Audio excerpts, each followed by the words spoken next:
Assalamualaikum warahmatullahi wabarakatuh. Nama saya Windy Ananda, NPM 2415-1160. Nah, di sini saya akan menjelaskan tentang proses manufaktur modern, inovasi, efisiensi, dan juga implementasi nyata. Nah, kita masuk ke slide berikutnya, yaitu organisasi dan objektif. Di mana organisasi ini adalah sekelompok orang yang bekerja sama untuk mencapai tujuan bersama. Nah, yaitu terdiri dari 6M. Yang pertama itu man, yaitu manusia. Nah, di dalam suatu organisasi untuk mencapai tujuan bersama dengan baik, yaitu kita membutuhkan manusia yang keterampilannya yang bagus, sikapnya bagus, attitude-nya bagus, dan juga pengetahuan yang luas.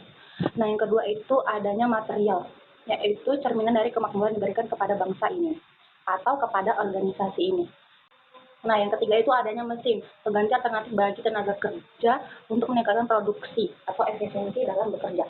Nah, jadi dengan adanya mesin ini membantu suatu pabrik atau perusahaan untuk bekerja dengan cepat. Jadi ketika kita misalnya nih ada pabrik A dan pabrik B. Pabrik A ini menggunakan tenaga kerja manusia, sedangkan pabrik B ini menggunakan mesin. Nah, untuk seharinya pabrik A ini bisa mencapai 500 pieces, sedangkan untuk pabrik B ini bisa mencapai lebih dari target yang dibandingkan, entah mungkin atau bahkan 700 pieces, atau bahkan 2 kali lipat dari pabrik A. Nah, kita masuk yang keempat, ada metode berkaitan dengan ilmu pengetahuan yang harus terus dieksploitasi untuk mengembangkan sumber daya manusia.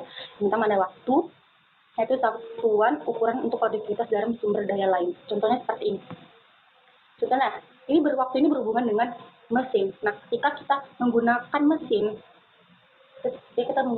dengan tenaga kerja manusia ini, waktunya sangat berbeda. Jadi itu lebih cepat untuk waktu pengerjaan dengan menggunakan mesin ketimbang dengan menggunakan tenaga kerja manusia. Nah, itu yang keenam adanya uang. Nah, ketika kelimanya ini ada tapi uangnya nggak ada, gimana organisasi ini mau berjalan dengan baik, sedangkan biaya atau dananya tidak ada. Nah, kita masuk ke slide berikutnya, yaitu ada comparative and competitive advantage. Sedikit saya jelaskan, yaitu keunggulan kooperatif dan kompetitif, yaitu penting untuk mempertimbangkan keunggulan kooperatif organisasi saat menetapkan tujuan.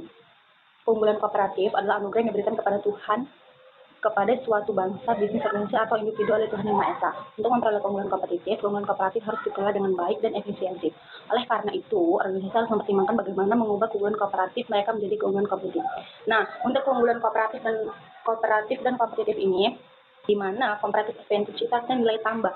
Contohnya seperti ini, sebuah restoran yang makanannya biasa aja, tapi pelayanannya sangat bagus, mulai dari sikapnya, atau mungkin bahkan dari suasana restoran tersebut, atau mungkin suasana pantai. Saya restoran nih, suasana restorannya seperti Bali, suasana pantai Bali, entah di restoran itu ada pasir-pasir buatan, atau mungkin ada papan seluncur, dan lain sebagainya. Itu menjadi nilai tambah untuk restoran itu banyak dikunjungi oleh customer. Nah, kita masuk ke slide berikutnya, yaitu ada types of accounting information, yang artinya jenis informasi akuntansi. Jenis informasi akuntansi terdiri dari kuantitatif dan non-kuantitatif. Nah, non-kuantitatif itu artinya yaitu kesan visual, sedangkan kuantitatif itu adalah angka, di mana informasi yang dinyatakan dalam bentuk angka. Contohnya seperti apa? Biaya perusahaan, biaya pengeluaran, biaya pemasukan dalam bentuk angka. Nah, kita masuk ke slide berikutnya, yaitu ada manajemen kontrol sistem, yang artinya sistem pengendalian, manajemen kecerdasan buatan AI, mengubah aspek pengendalian dan manajemen bisnis dengan menyediakan alat pemantauan canggih yang melacak metrik kinerja dan kepatuhan terhadap proses, sehingga memastikan bahwa aktivitas organisasi memenuhi standar dan tujuan yang ditetapkan dengan presisi yang terjadi. Poinnya yaitu jaminan kualitas strategis AI dalam pengendalian kualitas. Yang kedua ada pemantauan kepatuhan AI, pengendalian penyimpangan atau pelanggaran dengan secara otomatis menjadi dokumen proses. Nah, poin berikutnya itu pengendalian biaya. AI menganalisis pengeluaran, menganalisis pengelolaan, penghematan biaya, dan merekomendasikan penyelesaian anggaran secara tepat waktu. Pengendalian risiko, memantau data keuangan, ancaman keamanan siber, dan dinamika pasar untuk mendukung pengambilan keputusan oleh para pemimpin. Pemantauan kinerja, dashboard kinerja real time berbasis AI. Nah, jadi dengan adanya AI tersebut, sistem pengendalian manajemen ini tersusun dengan rapi, mulai dari pengeluarannya, pemasukannya, semuanya itu secara sistematis dan aman dan tertata, mulai dari pengeluaran, pemasukan, dan lain sebagainya.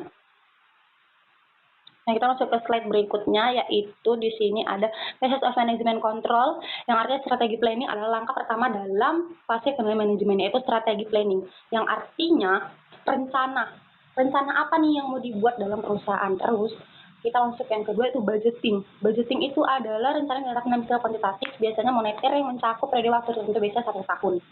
Ada 3 jenis, anggaran operasional, kas, dan anggaran belanja modal. Nah, kemudian itu ada measurement and reporting, yang artinya waktu. Contohnya seperti ini.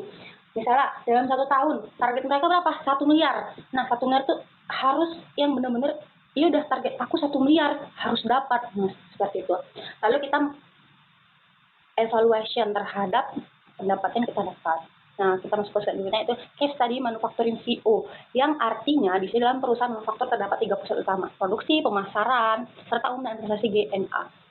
Serta pusat pemilik tanggung jawab yang berbeda. Produksi bertanggung jawab atas proses pembuatan produk dan dikelola oleh manajer departemen produksi A sebagai pusat biaya. Nah, jadi produksi ini mengelola proses pembuatan produk. Nah, kita masuk yang kedua itu pemasaran, bertanggung jawab atas penjualan dan promosi produk dan dikelola oleh manajer departemen B sebagai pusat pendapatan. Nah, pemasaran ini yaitu proses penjualan atau promosi kita terhadap suatu barang atau produk.